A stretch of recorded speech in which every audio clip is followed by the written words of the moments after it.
Donald Trump. Love him or loathe him, there's no denying the name rings loud across the globe. And while his larger-than-life personality is practically a brand in itself, there's a lesser-known side to Trump that we're diving into today. His palatial, castle-like estate known as Mar-a-Lago. So, what's it really like inside one of the most exclusive residences in America?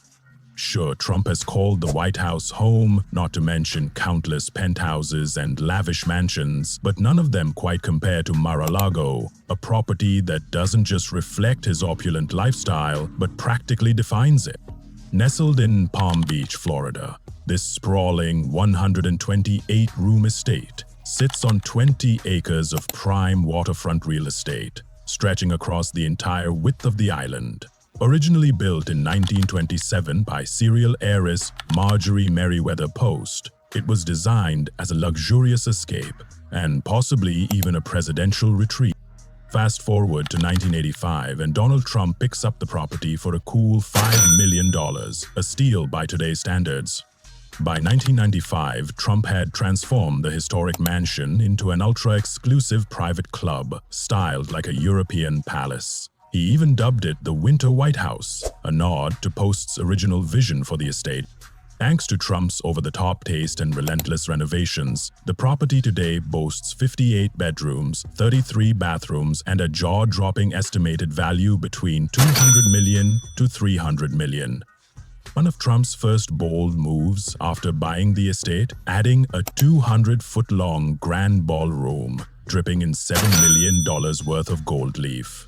It's in this opulent space where he married Melania and hosted an array of high-profile guests, including political rival Hillary Clinton. But gold wasn't reserved just for the ballroom. Trump reportedly spent $100,000 on 4 gold-plated sinks alone. The rest of the mansion is equally extravagant, decked out with glittering chandeliers, antique oriental rugs, and even 16th-century Flemish tapestries. And the extravagance doesn't stop with gold sinks and antique rugs. Among the treasures at Mar-a-Lago is a rare 1927 Steinway baby grand piano, estimated to be worth anywhere from $70,000 to $150,000. Then there's the grand dining room, inspired by the opulence of Rome's Chigi Palace, where even the formal dining table feels like a piece of art. In true Trump fashion, even the family coat of arms received a makeover. The original design, once belonging to Marjorie Merriweather Post's third husband, included the Latin word for integrity. Trump swapped that out and replaced it with one word: Trump. Throughout his presidency, Mar-a-Lago became more than just a luxurious escape, it doubled as a political stage. In February 2017, Trump made his first presidential visit to the estate for the Red Cross Ball. Just a week later, he welcomed Japanese Prime Minister Shinzo Abe to the resort with this warm remark. "It's an honor to have you in Florida to start with us. It's an honor to have you at Mar-a-Lago, and an honor to have you in the United States." Foreign diplomacy soon became a recurring theme at the estate. Chinese President Xi Jinping also visited Mar-a-Lago, where he and his wife were treated to extravagant meals and presidential hospitality. It's a great honor to have the president of China and his incredibly talented wife. And it wasn't just socializing. Real political decisions were made here too. Trump famously selected his national security advisor, Lieutenant General H.R. McMaster, from the comfort of Mar-a-Lago. Location-wise, the estate is just minutes away from Trump International Golf Club in Palm Beach, reachable via a quick helicopter ride, making it an ideal playground for the elite. To make the club even more appealing to the ultra-wealthy, Trump added a host of luxury amenities, including a spa, a beach club, and courts for tennis and croquet. Every feature was carefully crafted to attract and cater to the most affluent clientele.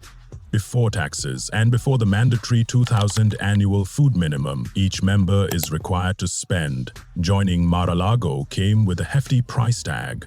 Originally, members paid a $100,000 initiation fee, along with $14,000 in yearly dues, just to access the exclusive estate. But once Trump took office, that initiation fee doubled overnight to $200,000, and surprisingly, many saw it as a price worth paying.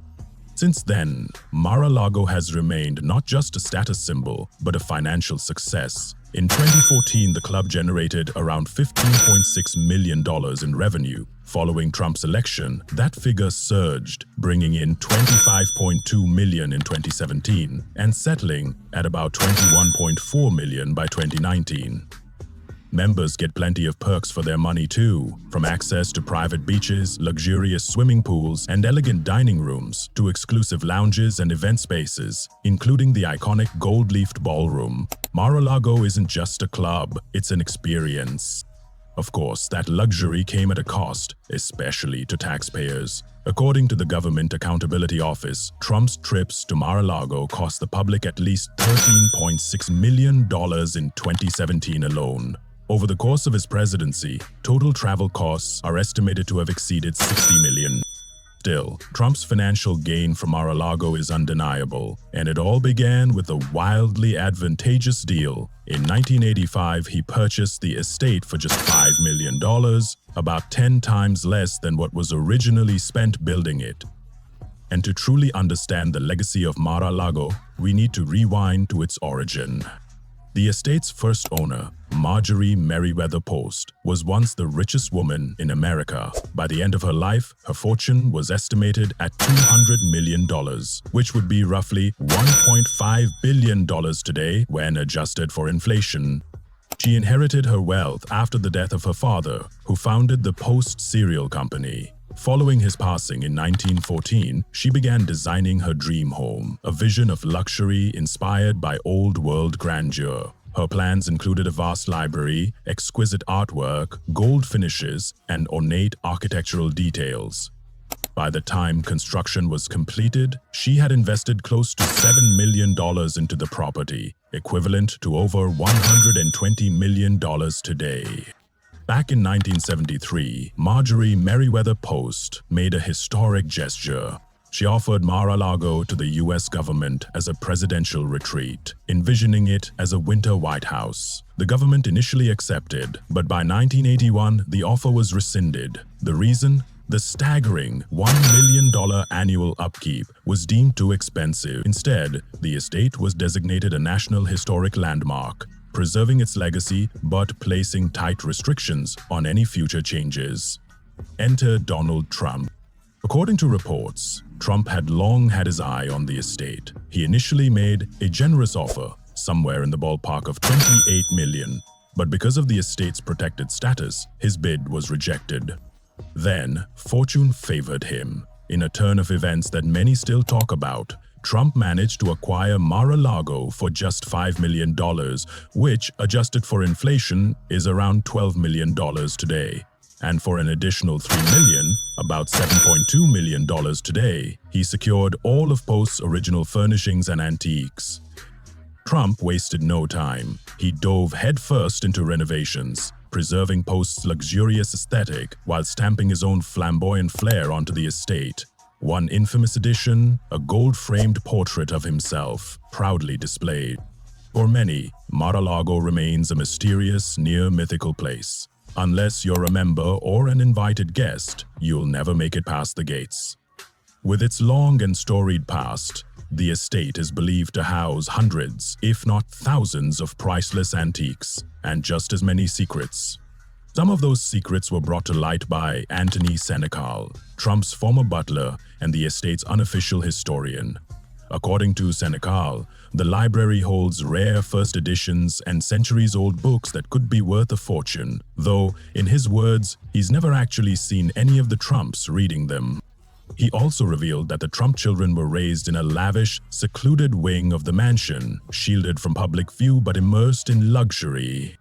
And now, with Trump out of office, another mystery emerges. What happens to Mar-a-Lago's security? While the details remain classified, it's known that former US presidents receive lifelong Secret Service protection. So even today, as Mar-a-Lago serves as Trump's official residence, a dedicated security detail remains close at hand, ensuring the estate's secrets stay just that, secret. Although specific details remain classified for security reasons, there are strong indications that renovations are already underway to create a Secret Service-approved wing at Mar-a-Lago. And it wouldn't be the first time Trump has mixed business with security. During his presidency, the Secret Service reportedly paid around $1,500 per night per room when staying at his club. Now it's expected that Trump could invest upwards of $1 million to outfit the estate with upgraded security features tailored to the needs of a former president. Of course, ensuring safety at Mar-a-Lago is no easy feat. The estate is massive, often compared to a palace, and with members and guests constantly moving throughout the property, keeping every corner secure is a logistical challenge. There are dozens of rooms, sprawling grounds, and private event spaces, all of which need to be monitored and protected from threat to a Class 7. Despite its controversial moments, one thing is clear: Mar-a-Lago is unmistakably Trump. It embodies his brand of excess, exclusivity, and spectacle. From the gold-plated decor and rare antiques to the power meetings, political decisions, and elite guest lists, Mar-a-Lago is more than just a mansion. It's a carefully curated symbol of Trump's enduring influence and ambition. Trump has had his fair share of issues with Palm Beach over the county's property laws. Due to his particular taste, his 80-foot American flagpole was deemed illegal in Palm Beach in 2006, and an $850 daily charge was assessed. Trump filed a $25 million lawsuit alleging that the county's rules infringed on his right to free expression. Eventually, a deal was reached. The flag was placed on a 70-foot pole, and Trump gave $100,000 to a veterans charity in lieu of paying the penalty. Later, in 2015, Trump sued Palm Beach County again, this time over airspace. According to him, the county was intentionally and maliciously directing departing flights from Palm Beach International Airport directly over Mar-a-Lago.